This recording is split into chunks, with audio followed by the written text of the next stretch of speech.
With the headlines, government to begin drug testing in varsity students.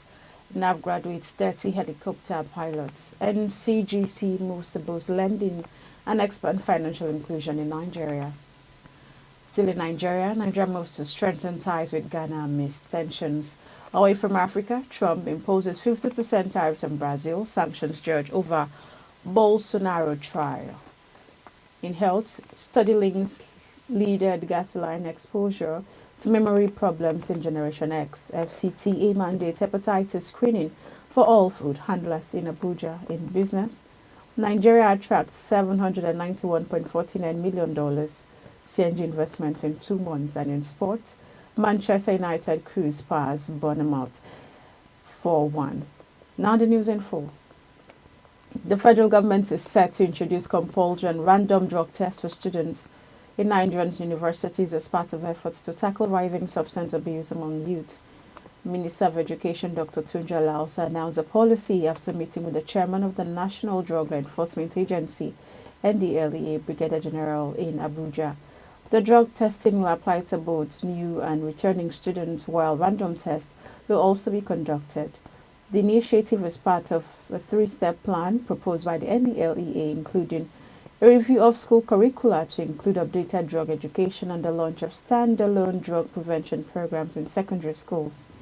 Dr. Lausa emphasized the link between drug use and academic decline, stressing that substance abuse reduces students' ability to think critically and succeed later in life, leading to unemployability and societal dysfunction. The minister also announced the creation of a substance use prevention unit within the ministry plans to work with key agencies like the Universal Basic Education Commission and TETFON. Moving on, the Nigerian Air Force NAF has graduated 30 new helicopter pilots from the International Helicopter Flying School IHFS in Enugu, equipped them to meet the evolving demands of modern warfare. And the combined graduation ceremony of the Integrated Helicopter Pilot Course 9 2024 and Airline Transport Pilot License Course 2 2025 Chief of Air Staff Air Marshal Hassan Abubakar urged the pilots to embrace continuous learning, teamwork and professionalism as a step into a dynamic and complex operational environment. Air Marshal Abubakar congratulated the graduates, reminding them of their responsibility to the nation and the armed forces.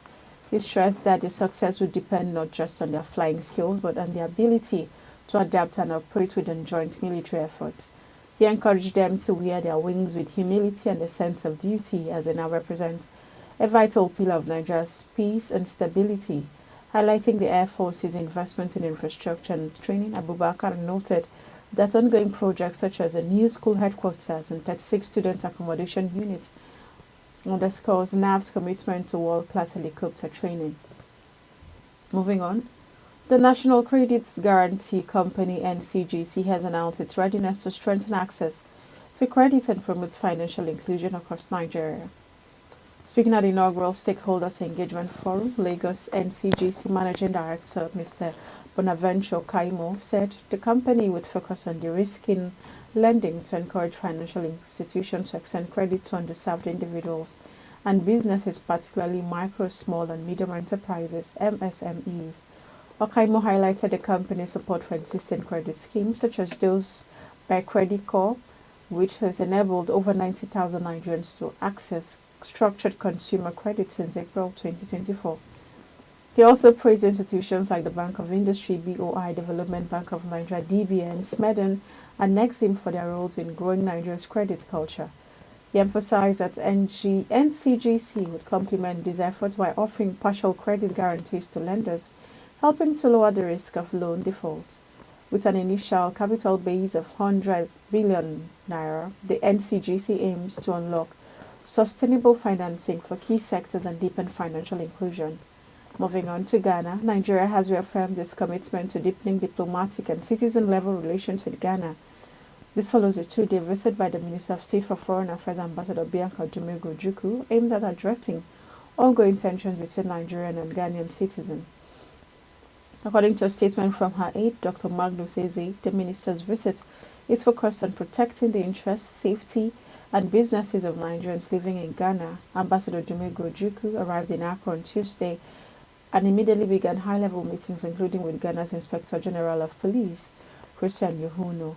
She is also scheduled to engage with Ghana's President, Foreign Minister, traditional rulers, and Nigerian residents in the country. These talks are designed to ease frictions and reinforce peaceful coexistence between the two nations' citizens.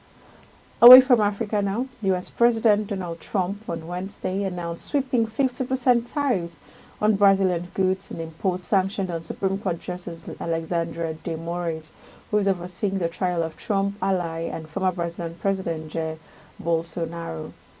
The dramatic move marks a sharp escalation in tensions between Washington and Brasilia and appears driven by more political alignment than economic rationale.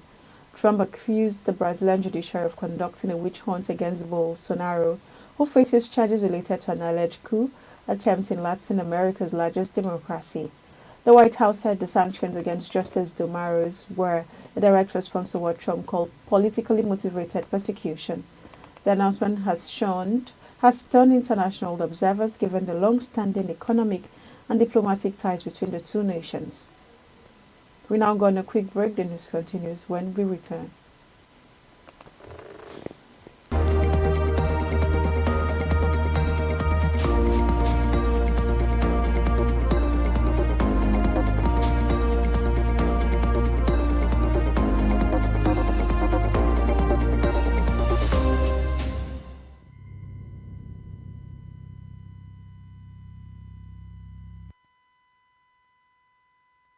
Welcome back. If you're just joining us, this is still Idea TV Midday News. Now, the rest of the stories in health.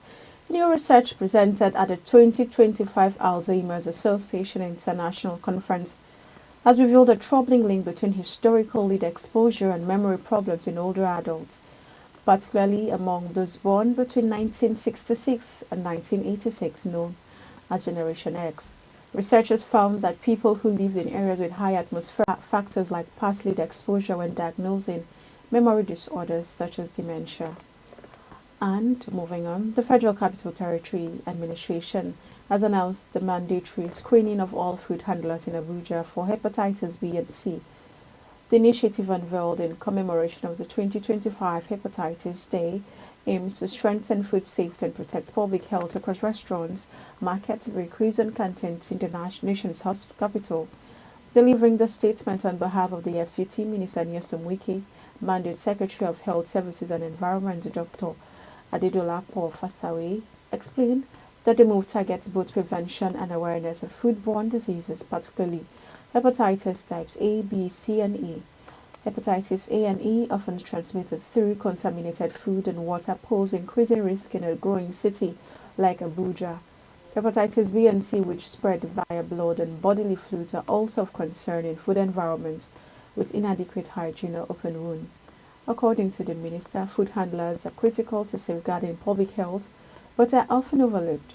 The screening will now be implemented through a public-private partnership consortium combining private sector efficiency with government regulation. The plans align to the National Policy on Food Safety and Quality and will also include routine hygiene inspections, enforcement of licensing and medical screening, food safety training, and hepatitis awareness campaigns. In business now, Nigeria's compressed natural gas CNG revolution is gaining momentum as the federal government secured over $791.49 million in investment between May and June 2025 alone.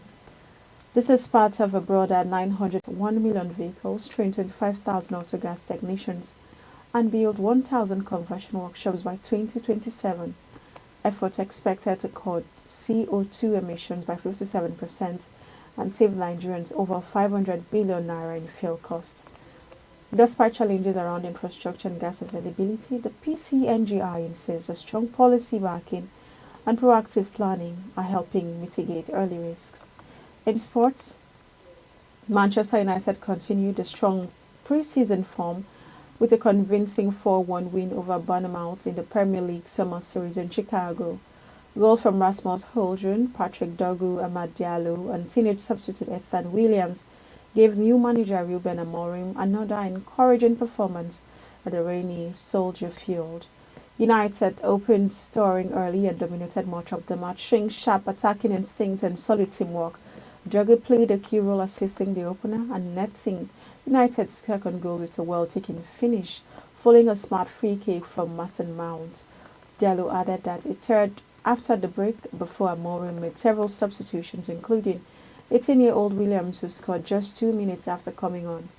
The only blemish on an otherwise dominant night was an 88-minute own goal by Matthias de Ligt. And that's all we have for United TV Midday News. But before we go, here's a recap of the headlines. Government to begin drug testing in varsity students. NAV graduates 30 helicopter pilots. NCGC moves to boost lending and expand financial inclusion in Nigeria. Nigeria moves to strengthen ties with Ghana amidst tensions. Away from Africa, Trump imposes 50% tariffs on Brazil, sanctions Georgia over Bolsonaro trial, and in health, study links leaded gasoline exposure to memory problems in Generation X. FCTA mandates hepatitis screening for all food handlers in Abuja. In business, Nigeria attracts $791.49 million CNG investment in 2 months. In sports, Manchester United cruise past Bournemouth 4-1. Do not forget to follow us across all our social media platforms at Idea TV. I am Chinatu Oji. Enjoy the rest of your day.